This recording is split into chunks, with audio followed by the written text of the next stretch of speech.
Esto ha sucedido en todo el tiempo. Dios escogió un momento histórico, un fenómeno histórico, la historia de Israel, la formación de una nación, las tragedias de ese pueblo, para traernos a su Hijo Jesucristo, que fue otro fenómeno histórico, un ser humano de carne y hueso, que le iba a las chivas también, ¿verdad? Que jugaba con los chamacos allí en la calle, al trompo, a las canicas. Y luego cuando él era predicador, la gente se admiraba de su doctrina, pero venía una contradicción. Pero, ¿de dónde sabes esto? Si aquí lo conocí, creció con los chamacos en la calle, aquí jugaba, es el hijo del carpintero, que nos viene a presumir, ¿verdad? En esas realidades históricas se dio la revelación divina, y por eso es importante estudiar los elementos de Dios. Y aquí estamos estudiando el periodo en que se formaron los libros del Nuevo Testamento, la revelación del Nuevo Testamento. Hay ciertos factores históricos ayudaron. Por ejemplo, aquí tenemos algunos de los más importantes. Y normalmente se entiende que en el desarrollo de la historia del Nuevo Testamento hay, digamos, dos etapas apostólicas. La primera etapa apostólica va desde el año 33 al año 66, suponiendo que Jesucristo murió en el año 33. En el año 66 se cierra esa época, porque se cerró con un gran problema en la nación de Israel. En el año 66 se levantó una rebelión de judíos contra los romanos, y por 4 años hubo una guerra que terminó en el año 70 con la destrucción del templo de Jerusalén, que hasta el día de hoy no ha sido reedificado. Los judíos ya no tienen dónde adorar al Señor como lo hacían por siglos. De manera que eso es un hecho muy importante. ¿Qué sucedió en estos días? Por un lado, la helenización que Nerón, el emperador romano, estaba forzando sobre los pueblos. Ya les había pasado una vez a los judíos. En el año 333 fueron conquistados por los griegos. Ustedes han oído del famoso Alejandro el Grande. Ese hombre, muy joven, un gran militar, un hombre muy culto, porque lo educó nada menos que Aristóteles, el famoso filósofo griego. Fue su mentor, fue su asesor desde chamaco, desde niño, porque era hijo de un rey, Filipo, de donde viene el nombre de Filipenses, la carta a los Filipenses. Filipo fue el rey de Macedonia, padre de Alejandro el Grande, y le concedió pues lo mejor que había para la educación. Pero también fue un gran militar y conquistó el mundo entero en casi nada más 10 años, y conquistó a los judíos. Pero se murió muy jovencillo. Bueno, digo jovencillo porque ya estoy viejo, pero ya tenía como unos 30 y tantos años. Y 4 de sus generales asumieron el control del imperio. Y estos 4 generales quisieron imponer la cultura griega, especialmente una familia de estos generales que tuvo como sede Siria. Quedaron en Damasco, Y allí, perdón, no, en Antioquía, por eso le pusieron el nombre Antioquía, los Antíocos, el primer general Antíoco y luego su descendencia, ¿verdad?, que se llamaban Antíoco I, segundo, tercero, cuarto, etc. Trataron de imponer la cultura griega, no nada más el control que tenían militar y económico, sino también la vida cultural.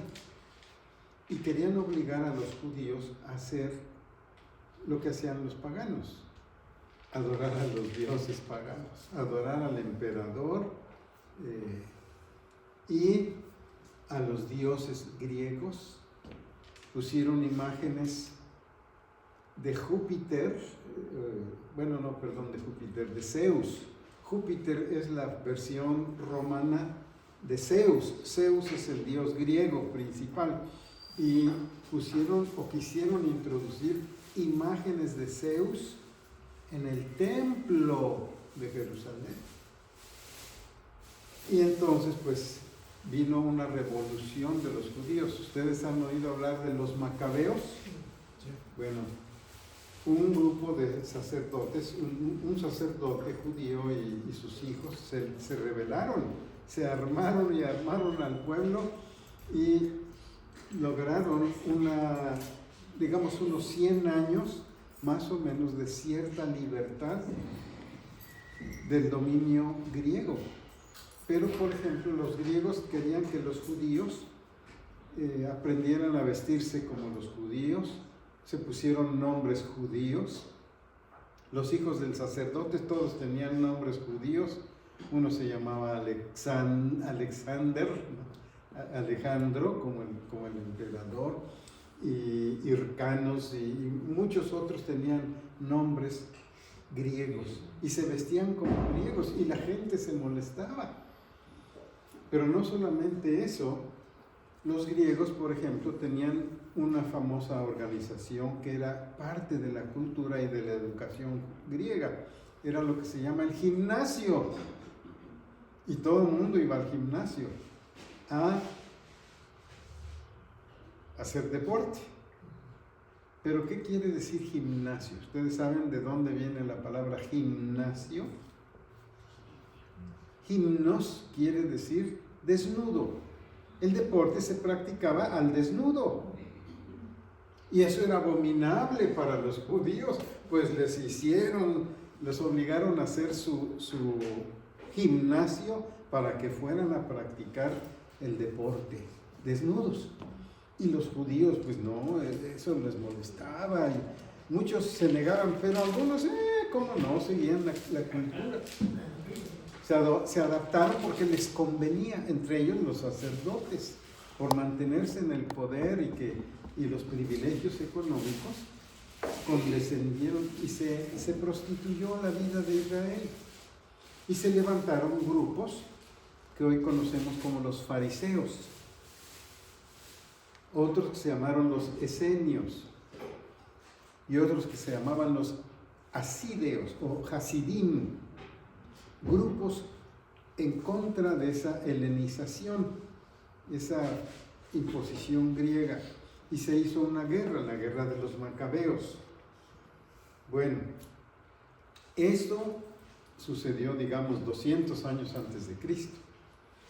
Pero Nerón quiso imponerlo otra vez en el año 58, que fue emperador, gobernó entre, ¿cuánto dice ahí? Del 58 al 64, 67, por ahí. Y trató de que la cultura otra vez griega se impusiera. Quiso poner la imagen de Júpiter en el templo también. Y pues los judíos se rebelaban. No les gustaba eso. Y se provocó el grupo, se generó mucho el grupo que nosotros llamamos los celotes. ¿Se acuerdan que había los celotes? Eran hombres muy celosos de la fe, pero no muy religiosos, eran fanáticos. pero eran desalmados. Ellos decían, no, vamos a defendernos con las armas. Y entonces era como un grupo oculto, trabajaban en secreto, como células terroristas le llaman hoy. Y entonces iban y mataban soldados romanos en las fiestas. Se disfrazaban, bueno, como adoradores judíos, pero por dentro llevaban su daga para matar soldados romanos. De ahí viene la palabra sicarios. Los sicarios eran precisamente los judíos nacionalistas fanáticos que usaban las armas para matar a los romanos. Y claro, el ejército romano y las autoridades no lo permitían y se provocó una rebelión. En el año 66 cundió, ¿verdad?, el celo en todos los judíos, levantaron una revolución y fueron aplastados por el ejército romano en el año 70. Bueno, esa rebelión pone, digamos, el fin de la primera parte del movimiento cristiano en el año 66. Y allí en ese periodo es donde se empiezan a escribir los libros del Nuevo Testamento. Y como decíamos la clase pasada, los primeros libros no fueron, como tenemos en la Biblia, Mateo, Marcos, Lucas y Juan. No existían. Los primeros libros que existieron fueron las cartas de Pablo. Pablo no quería escribir una Biblia. No dijo, voy a escribir un libro para que me estudien allá en Emanuel en el 2026, que vayan a tener una clase bonita de la Biblia. No, Pablo quería nada más instruir a sus ovejas, a las que no podía ver en persona, pues les mandaba una cartita, como buen pastor, ¿verdad? Y eso ha venido a ser ahora la Sagrada Escritura, la Biblia, la revelación. Comenzó más o menos por el año 49 o 50, así que entra en este periodo. El nacionalismo judío entonces se intensificó. Vamos a ver esos versículos que dice allí, Hechos 15, 1 y 2. Luego también en el capítulo 21, versículo 20, Gálatas 2, del 11 al 13 y 1 Tesalonicenses 2, 14. Vamos a empezar, ¿con quién? Con mi hermana. Hermana, ¿nos quiere ayudar, por favor, con Hechos 15, 1 y 2? Mi hermano ahora sí trae sus lentes. Sí. ¿Nos puede ayudar? Nos quiere leer, por favor, Hechos 21, 20. Luego mi hermano puede leer Gálatas 2, 11 al 13. Y mi hermano, por favor, quiere ayudar con 1 Tesalonicenses 2, 14. 1 Tesalonicenses 2, 14.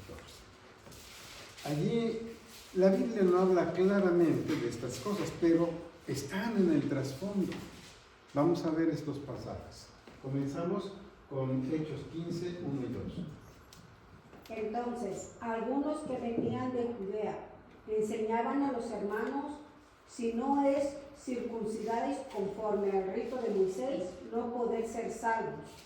Como Pablo y Bernabé tuviesen una discusión y contienda no pequeña con ellos, se dispuso que subiesen Pablo y Bernabé a Jerusalén y algunos otros de ellos a los apóstoles y a los ancianos para tratar esta cuestión. Muy bien. Es el movimiento judaizante. Pero ¿saben por qué surgió el movimiento judaizante? Por la influencia del celotismo. El celotismo es el celo por la fe. Y aún dentro de los cristianos surgieron gentes tan celosas que estaban queriendo obligar a los gentiles a que se circuncidaran, ¿verdad? Pero es parte de la influencia de los celos. ¿Cómo?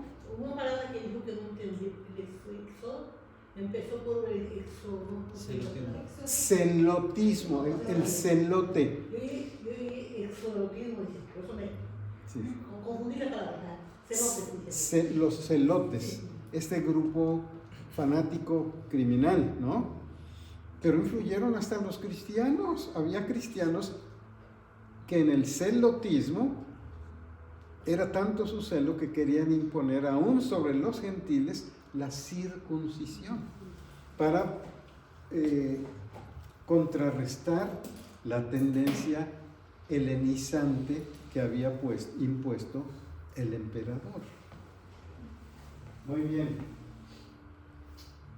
21:20, hermano, por favor. Cuando ellos lo oyeron, glorificaron a Dios y le dijeron: ya ves, hermano, cuántos millares de judíos hay que han creído y todos son celosos por la ley. Fíjense, es cuando el apóstol Pablo regresó a Jerusalén, cuando lo aprehendieron, cuando lo tomaron preso en Jerusalén y ya se lo llevaron a Roma, ¿se acuerdan? Todo eso. Bueno, y los hermanos de Jerusalén sabían que los judíos lo iban a cuestionar, lo iban a atacar, y por eso le dijeron a Pablo: ven, hermano, ve y haz una manda, vamos a decirle hoy, no le dicen aquí la Iglesia Católica, haz un voto a Dios y júntate con estos hermanos, purifícate para que vean que tú también eres celoso de la ley. Porque ya ves que entre nosotros hay millares de creyentes, eran millares de creyentes cristianos, pero ¿qué eran? Dice ahí, celosos de la ley. Ese es el celotismo. Y vean cómo afectó también el surgimiento de la iglesia cristiana, y vamos a ver directamente afecta la formación de la carta a los Gálatas. Vamos a ver entonces Gálatas 2 del 11 al 13. Dice: pero cuando Pedro vino a Antioquía, le resistí cara a cara porque era de condenar. Pues antes que vinieran algunos de parte de Jacobo, comía con los gentiles, pero después que vinieron se retraía y se apartaba porque tenía miedo de los de la circuncisión. Y en su simulación practicaban también los otros judíos, de tal manera que aún Bernabé fue también arrastrado por la hipocresía de ellos.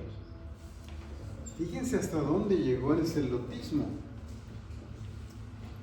Entre los cristianos se formaron estos grupos judaizantes que entraron en la iglesia y tenían tanta influencia que cuando llegaron a Antioquía, ¿qué dice Pablo acerca de Pedro? Pedro empezó a comportarse como los celotes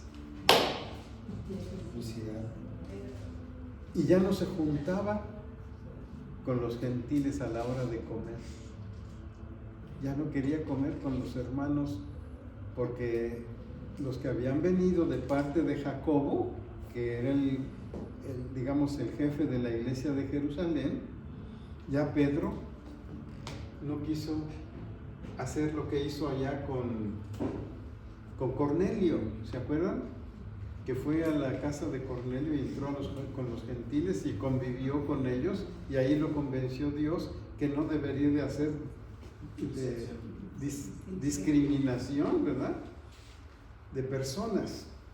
Dios no hace diferencias, y lo aprendió. Pero acá en Antioquía, como llegaron estos grupos celosos, él también dobló las manos y empezó el mismo esfuerzo celoso del judaísmo cristiano, y provocó el pleito.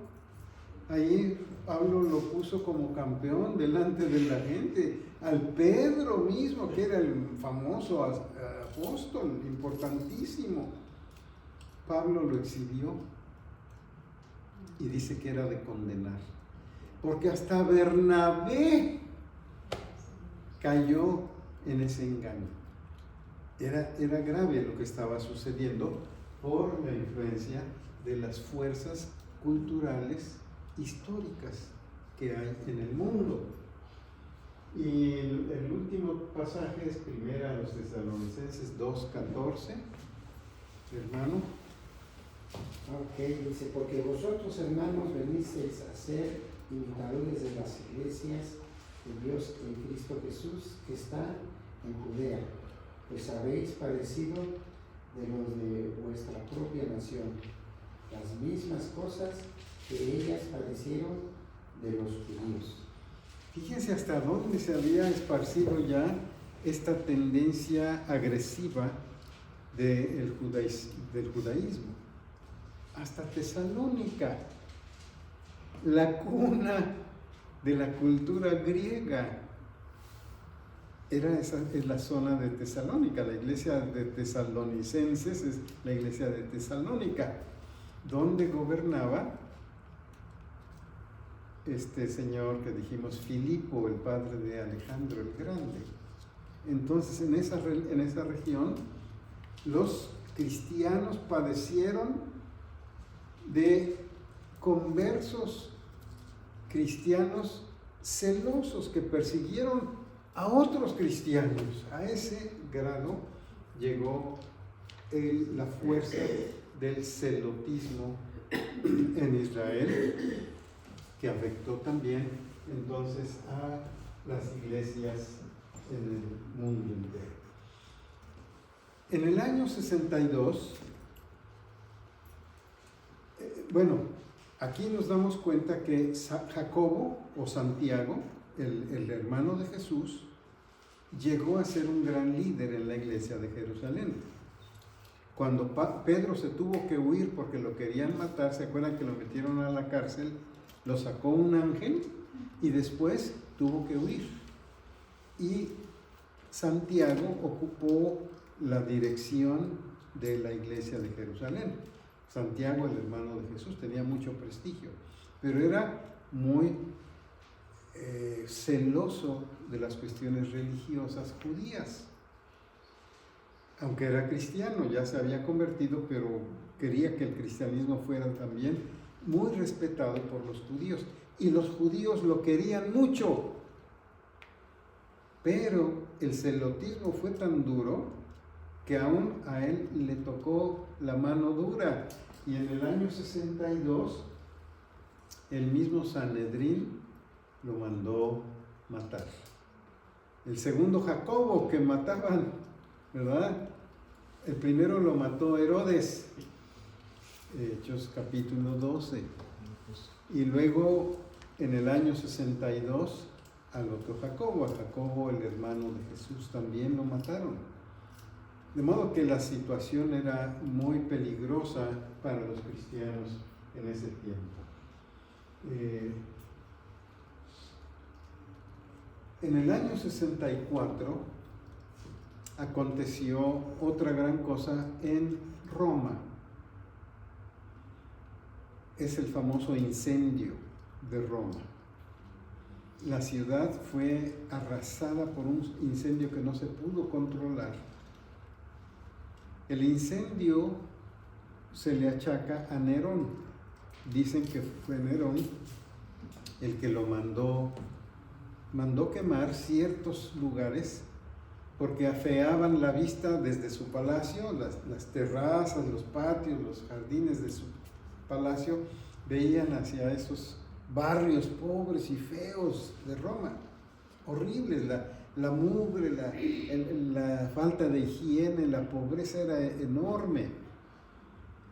Y decían, no, ¿cómo me van a tener eso aquí a la vista? Y mandó para correr a todos los gentes, esclavos principalmente que vivían en esos suburbios de esos barrios, mandó quemar.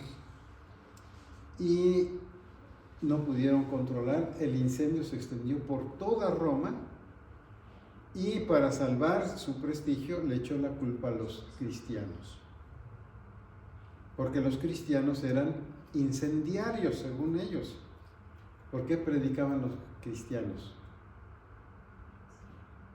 Que vendría el fin del mundo con un gran incendio, una gran conflagración, ¿verdad?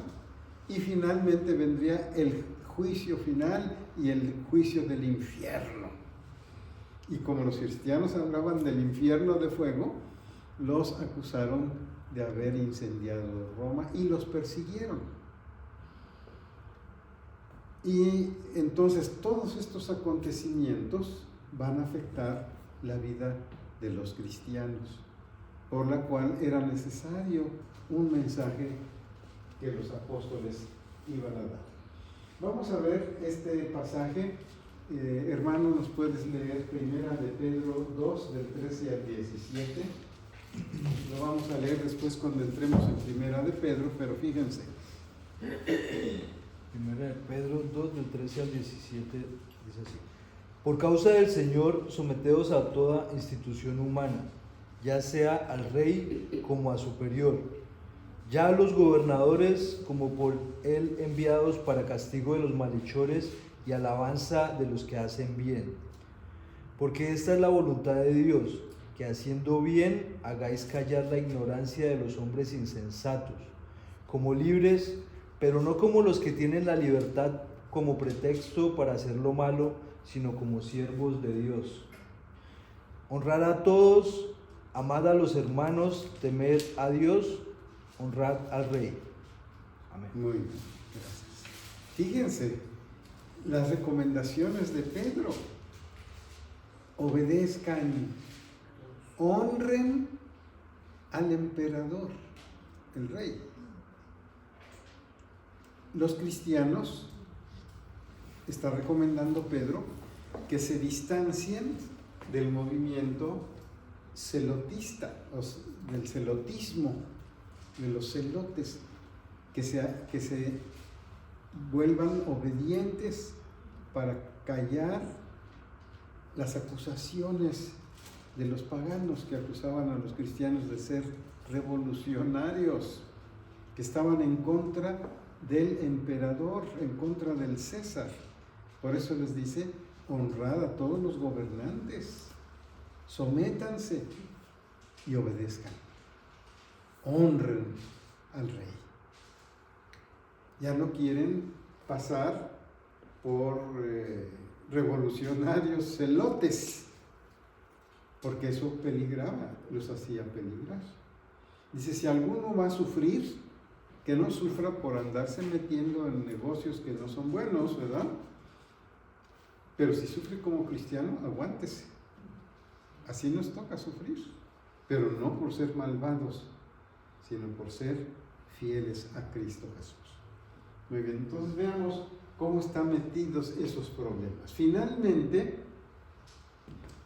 en el año entre el 65 y el 67, no está claro, vino la muerte de Pedro y Pablo, los dos grandes apóstoles de la época, reconocidos en la iglesia, especialmente Pedro. Pero Pablo fue el más activo, aunque Pedro era el más famoso. Y ambos fueron parte de la persecución levantada por Nerón. Mandó Nerón coger a todos los líderes, todos los cabecillas cristianos, los mandaba a matar. Líderes locales en Roma, pero líderes, digamos, internacionales, como fueron Pablo y Pedro. Cuando visitaron Roma, los pescaron y los mataron también, como parte de todo ese fenómeno histórico que surgió por el incendio de Roma. Entonces nos damos cuenta cómo esto afecta y lleva al final una de las épocas del cristianismo primitivo. La siguiente sección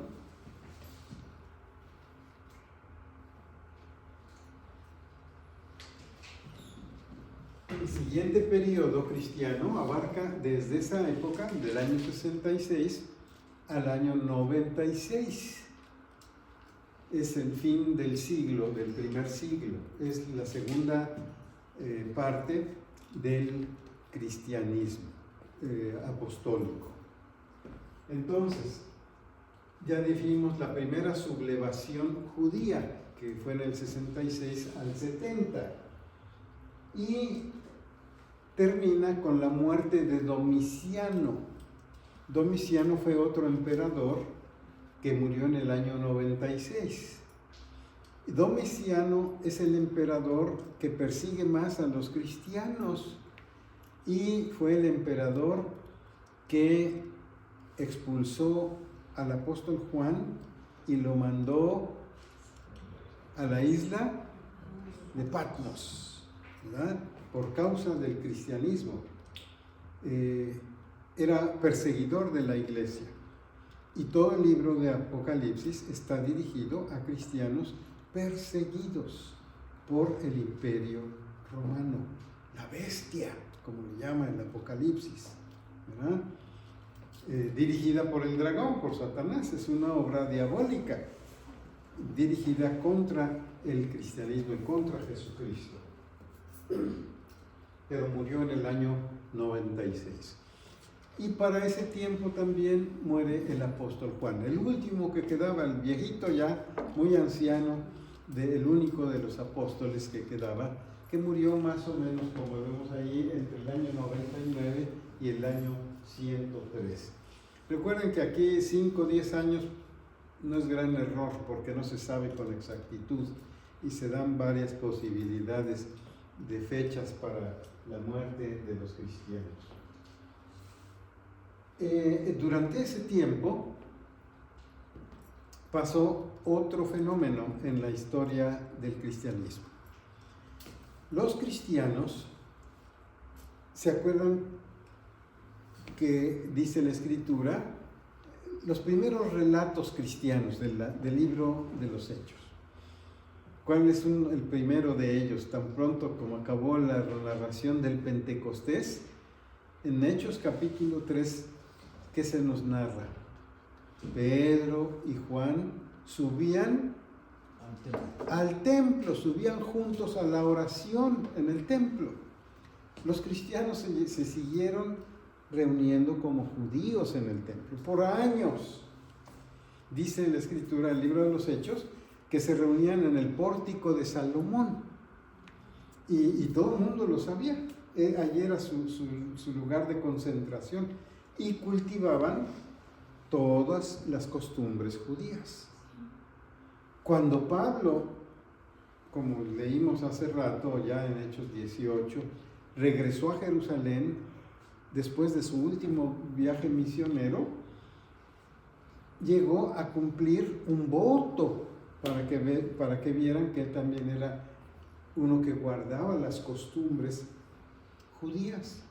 Y Pablo de todo corazón era un buen judío que hacía votos también varias veces. Vemos en sus cartas o en los Hechos que tenía un voto y quería ir al templo de Jerusalén antes del Pentecostés para pagar su voto. Así que era un hombre que todavía cultivaba el judaísmo. Eso sucedió ¿hasta qué? Hasta el año 70, cuando los romanos destruyeron el templo y acabaron con los judíos. Se acabó la nación como una organización independiente, como un pueblo, y los erradicaron y huyeron. Los judíos tuvieron que huir de Palestina también. Los cristianos huyeron antes que los judíos. ¿Se acuerdan que Jesucristo les había dicho, cuando vean la ciudad rodeada, huyan a los montes? Y se fueron los cristianos. La mayoría de ellos se refugiaron en una ciudad que se llama Pela, al lado oriental del río Jordán, en el territorio árabe. Ahí se refugiaron muchos cristianos. La mayoría de los cristianos, pero se dispersaron por todo el mundo. Entonces, en el año 70, con la destrucción del templo, hay otra nueva etapa, ¿verdad?, en que tanto el cristianismo como el judaísmo sufren.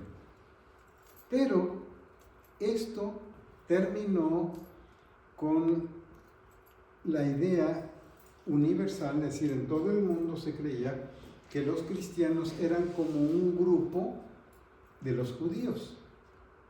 Así como había saduceos, fariseos, esenios, escribas, así como había esos grupos, creían que los cristianos era otro grupo judío.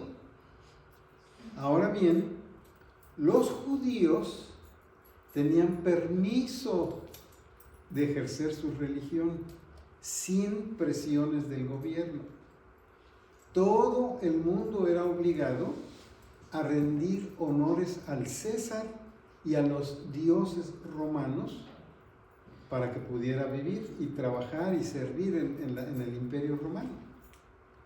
Pero los judíos, desde que los conquistaron los romanos, tuvieron buenas relaciones políticas, buena diplomacia, y consiguieron que el judaísmo fuera considerado una religión lícita. Y por eso estaban exentos del juramento a los dioses romanos y al César. Mientras los cristianos eran considerados parte de los judíos,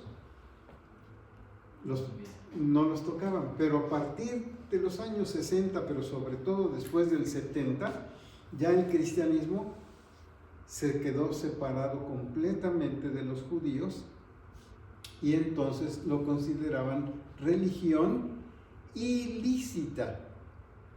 Ya no eran legales y entonces ya Trump los mandaba a perseguir por todos lados porque ya no eran legales.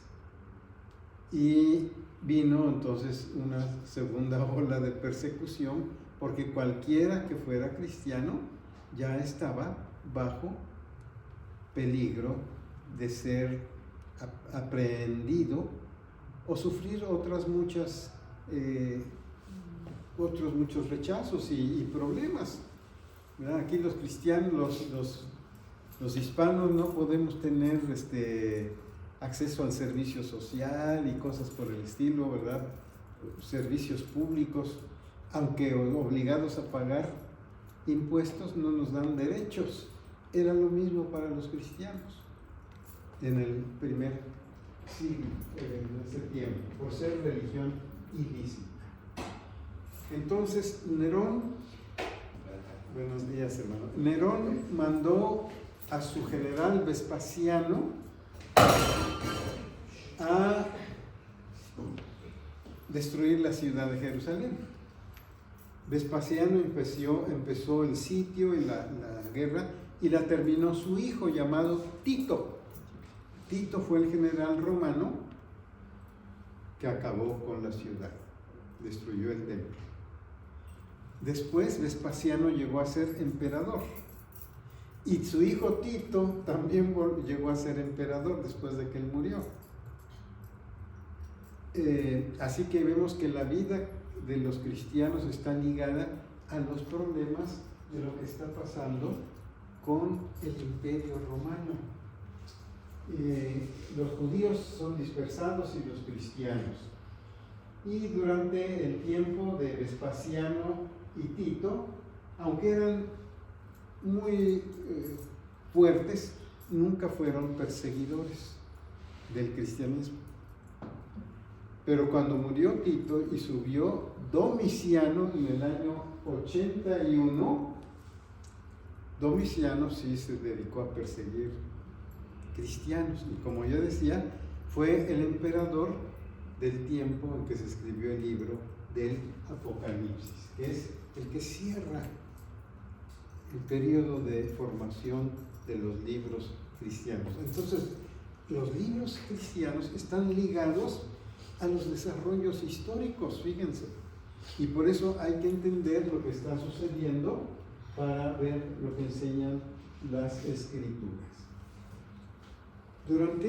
Al mismo tiempo nos vamos a dar cuenta de otra cosa. El cristianismo también tenía influencia en la política. Ya ustedes saben que desde el tiempo de Jesús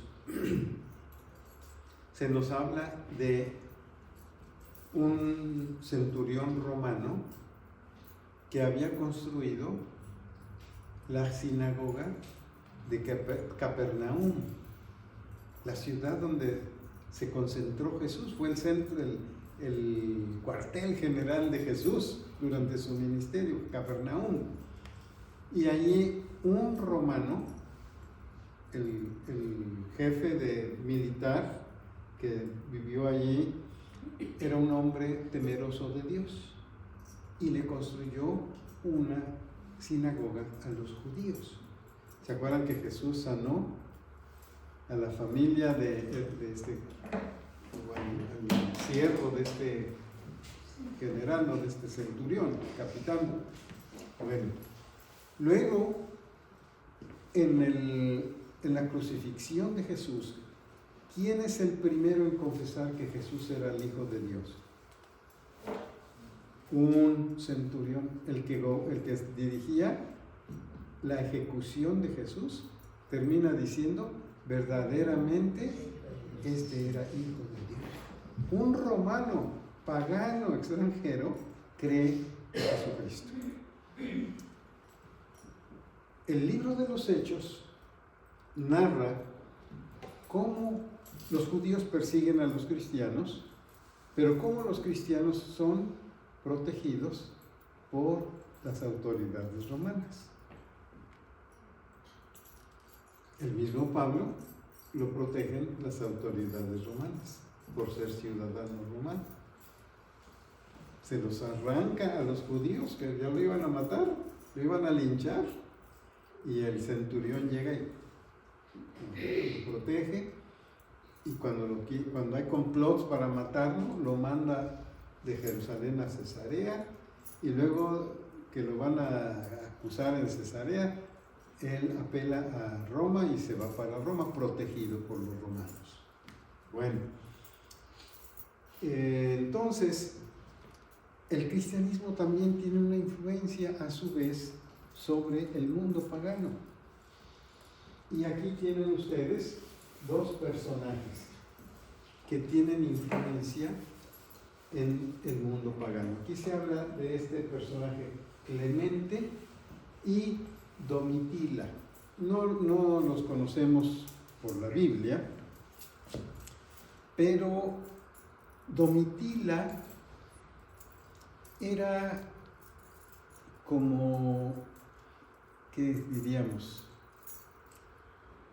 cuñada o sobrina de Herodes, y era prima también de Salomé, aquella mujer que mandó matar a Juan el Bautista.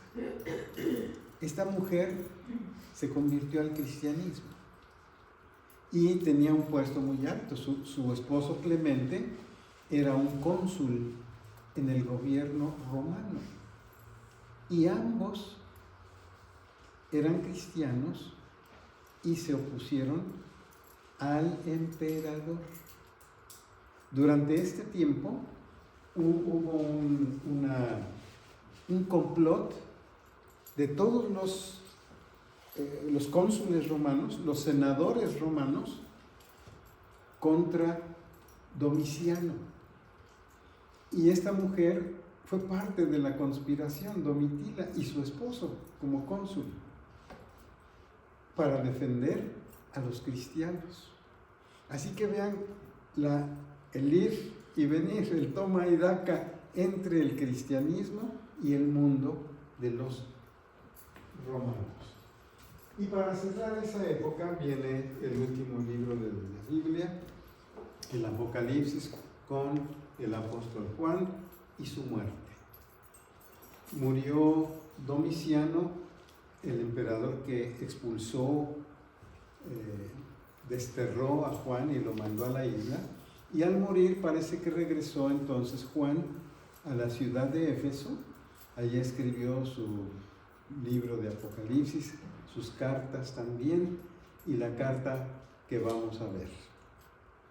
¿Y cuál es el mensaje de Juanito? Después de todas estas luchas, el cristianismo no puede mantener rencores, ni pleitos, ni ira, ni luchas en su corazón.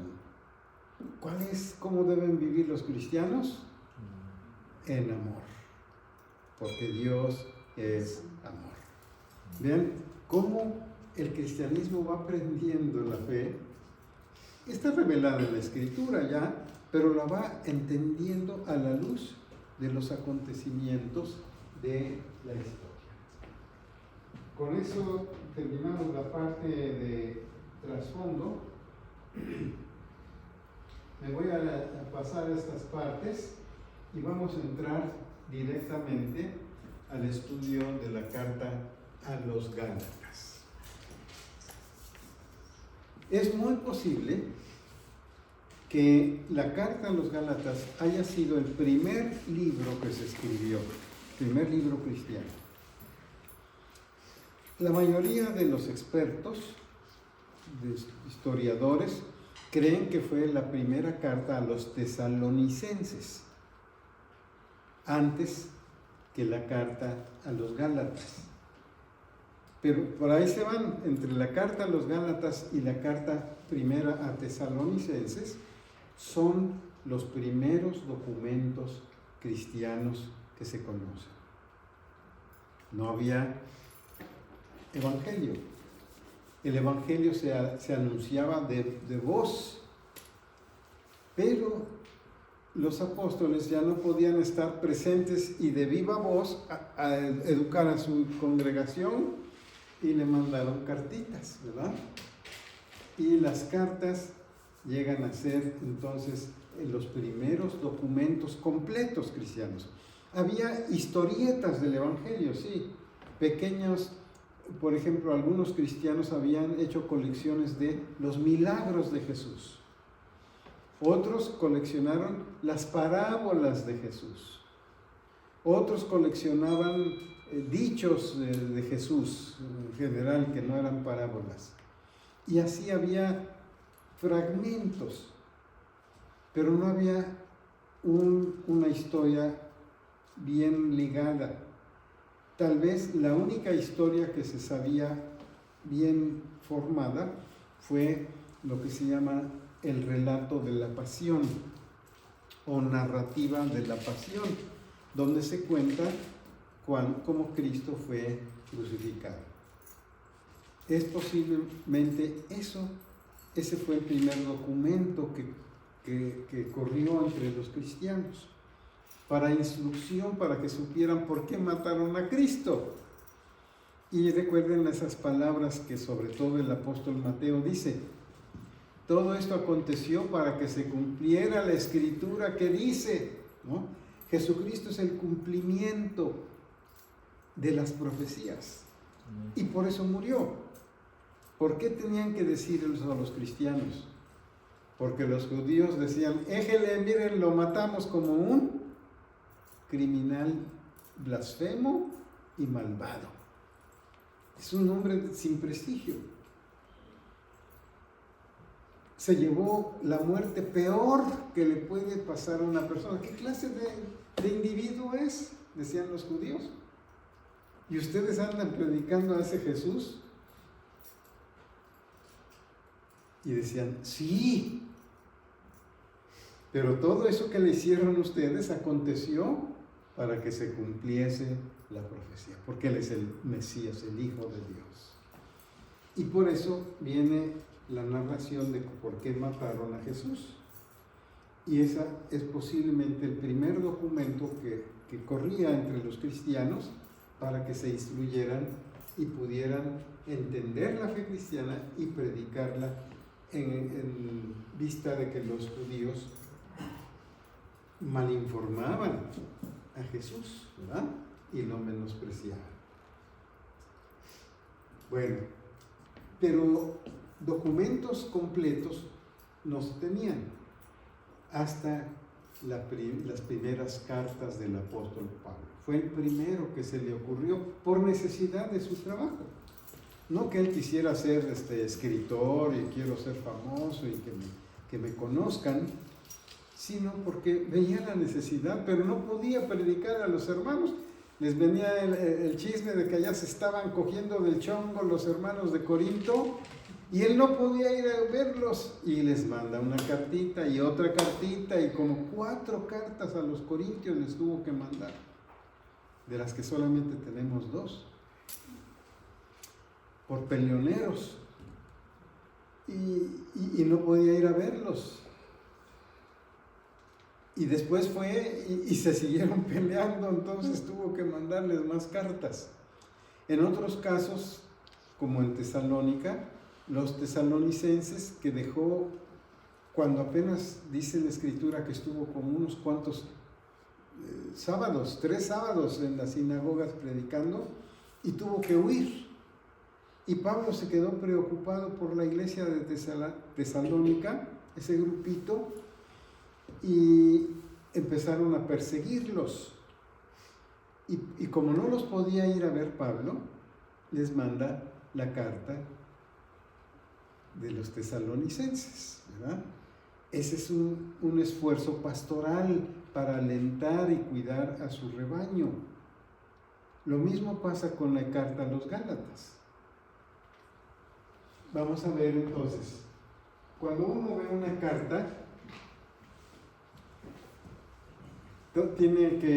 una carta se caracteriza por tener quién la manda, ¿verdad? Si ustedes ven una carta que les diga, es necesario que usted se presente a la oficina de policía porque aquí tiene usted 3 citatorios que no ha cumplido. O mande usted a este domicilio, o a este teléfono, o a esta cuenta, mande usted, pague su ¿cómo se llama? Su multa, ¿verdad? Y ustedes ven eso y dicen, ¿quién me manda esto? Fulano de tal. ¿Sí ese qué es? Es un fraude, ¿verdad? Ustedes se dan cuenta que ese no es el departamento de policía. O ven en el teléfono o en el internet, ven el domicilio electrónico. No viene de la policía, viene de otro individuo, y saben que es un fraude. Entonces, para que no nos lleguen cartas fraudulentas, tenemos que identificar quién las manda. Y luego tenemos que checar que estén firmadas, porque puede mandar una persona a nombre de otra una carta, pero lo que la hace auténtica es la firma. Bueno, entonces eso es algo que nosotros sabemos por costumbres, por la historia de la literatura de las cartas. Y lo primero que tenemos que saber, ¿quién manda una carta? Y todas las cartas del apóstol Pablo reconocen quién las manda. ¿Cómo comienza la carta a los Gálatas? ¿Qué dice? Con la firma. Pablo, apóstol de Jesucristo, no de hombres, ni por autoridad de los hombres, ¿verdad? Sino directamente por Dios. Entonces ya se sabe quién es el autor. Lo siguiente es saber a quién va dirigida la carta.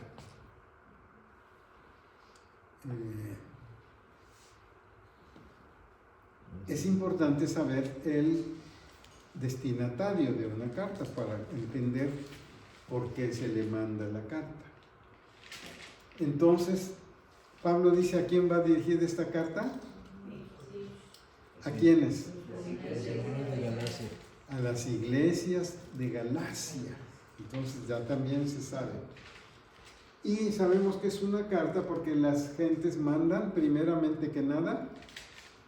Cuando ustedes mandan una carta, ¿cómo comienzan?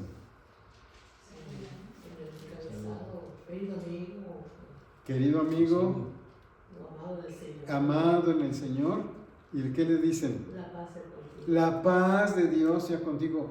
Me alegra poder saludarte y deseo que la bendición del Señor esté contigo. Espero que al recibir estas líneas estés gozando de la bendición de Dios, que tengas salud y que prosperidad. El saludo, las cartas todas comienzan con un saludo. No, si no hay un saludo, decimos, ay, qué majaderas son estas gentes, ¿verdad? No tienen nada de cortesía.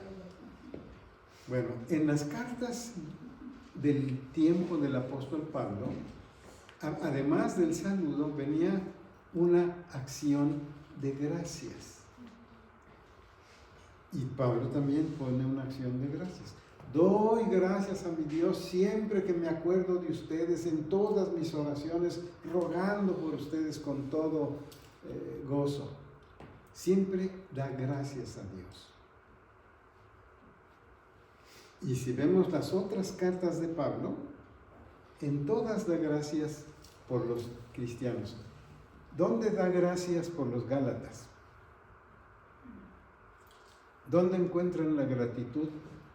En la carta, en el saludo. Les dice gracia y paz sea con nosotros. ¿En dónde? En el 2, en el 3, Eso es el saludo. el saludo. Es el saludo. Gracias. Pero no es gracias, no es gratitud. Les está deseando la gracia y la paz. Les da la gracia de Dios, es el saludo cristiano. Pero Al último, también hermano, en el 6:18, la gracia de nuestro Señor Jesucristo. es la bendición, ¿verdad? La salutación final, el cierre cristiano de la carta. Pero en ninguna parte da gracias por ellos. En todas las otras cartas, Pablo da gracias. En esta, no. Porque está enojado. Está enojado, Está exactamente. regañando. Los está regañando. Lo primero que les dice, oh Gálatas, ¿qué palabra mexicana se usa para insensatos? Mensos. No sé si ustedes conocen esa palabra, ¿verdad? Es una palabra de desprecio. Es lo que usa Pablo aquí. Anoetoi quiere decir tontos. En inglés algunas versiones en inglés la traducen estúpidos. Para nosotros es una palabra muy fuerte, muy majadera, pero en inglés no lo es. Entonces por eso ponen esa carta. Pero es lo que está diciéndoles Pablo. En lugar de decirles gracias por su vida, dice, ay, qué tontos son ustedes. Bueno, entonces ahí vemos que hay una carta y que como al final viene, como decía ya la hermana, una salutación final. Y con eso nos damos cuenta que estamos ante un documento que es una carta. Pero ya se nos acabó el tiempo. Dice aquí, estoy maravillado que tan pronto haber alejado de quien llamó por la gracia de Cristo. Ya después ya se cambió cuando se escuchaba con los demás, es cuando viene. Estoy maravillado que ya tan pronto hayan dejado de ser verdaderos cristianos. Hermano, Pues si tienen preguntas, no sé, tenemos 12 minutos. Pues es que apenas vamos a empezar la carta. Cuando si vayamos siguiendo. Hay un movimiento, aquí creo que hay movimientos actuales en la vida, ¿verdad? En las iglesias que también quieren judaizarlos, pastor, ¿verdad? Hay iglesias que ya te hablan como judíos, sí. tienen casi como judíos, y si no hablas como judío, pues creo que tú estás mal, ¿no? También creo que el día de hoy ya quieren judaizar, ¿no? Jesús ya se llama Yeshua. piensa de esas? Mashiach. ¿Están en lo correcto o...? No, definitivamente no. Hay pastores que se ponen hasta el talit, el velo para orar, la gorrita, o usan el shofar para el culto, los cuernos esos de chivo Pero ya estas son para tradiciones, ¿verdad? tocar en el culto. Y usan el estilo de la Pascua de los judíos para celebrar la Santa Cena y la hacen solamente una vez al año. Sí, Y lo hacen como tradición, ya es como una tradición. es una Y por tradición. eso fue que Pablo reprendió a Pedro, porque se está usando en esa manera las tradiciones de los judíos Judías. en vez de cristianismo. Exactamente, sí. Son gente sin una formación y les gusta lo exótico, lo bonito, lo que llama la atención. Y entre las iglesias evangélicas hoy hay un fuerte movimiento promovido por lo que se llaman los movimientos sionistas. El sionismo es muy fuerte hoy y están promoviendo todo eso porque dicen, los cristianos tenemos que estar con Israel. Y si Netanyahu está matando palestinos, tenemos que darle gloria a Dios por sus crímenes de guerra, porque es Israel. Y los cristianos estamos con Israel. Eso es parte de la misma, de todo este mismo movimiento.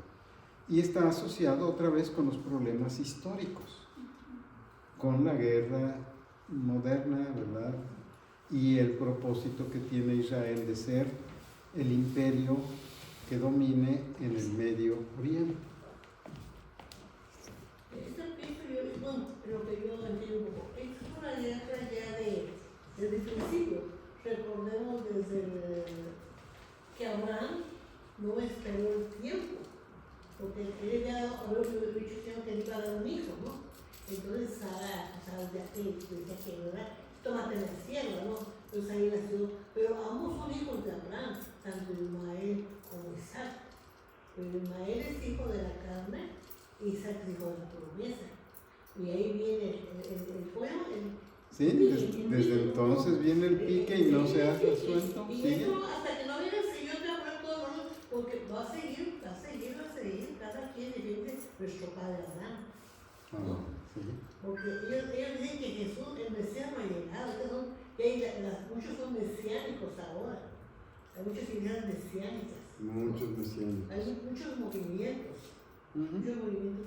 Voy a comentar a usted, hermano, de que cada iglesia tiene su propia doctrina, pero es doctrina de hombre que ha sacado de la Biblia. Y la quieren imponer. Y yo, como les digo, yo creo que dice la palabra de Dios. Claro. Porque si no, hay mucha confusión. Sí, hay mucha confusión hoy en día. Hermano, es que en ese tiempo también, ellos los extremistas, de los que usted nos ha estado hablando esta mañana, pues eran los judaizantes, eran los extremistas, eran los sionistas de ahora. Exactamente. Eso es en todos los tiempos y ahora ya no me regreso a Abraham, sino al principio de la creación, porque pues solo dos cosas han existido, Sí. el bien y el mal. Así Y es. quien nos hagamos tendentes a ir al mal, ya sabemos dónde, pero mejor seguir al Señor, ¿verdad? Como Él nos vaya guiando. Ahora, yo he escuchado de la Biblia, pues que no es esto, me acuerdo que en aquel tiempo que no era el nombre de Jesús, y todavía decimos Jesús, Jesucristo, ¿no? O sea que muchas contradicciones, ahora, en la Biblia que no está bien escrita, recordemos que en aquel tiempo los más intelectuales eran los griegos, porque sabían leer y escribir más, ¿no? Entonces la Biblia, dependiendo de la cultura, la iglesia, la Biblia se ha ido transcribiendo y cada palabra es como el español. El español, bueno, en mi pueblo es una cosa, en otras zonas otros nombres. Es lo mismo, pero son nombres diferentes. Y ahí es donde está luego la confusión para muchas personas. Exacto. Porque se van a lo que es ese momento. Ujú. Y hay confusión que no está bien.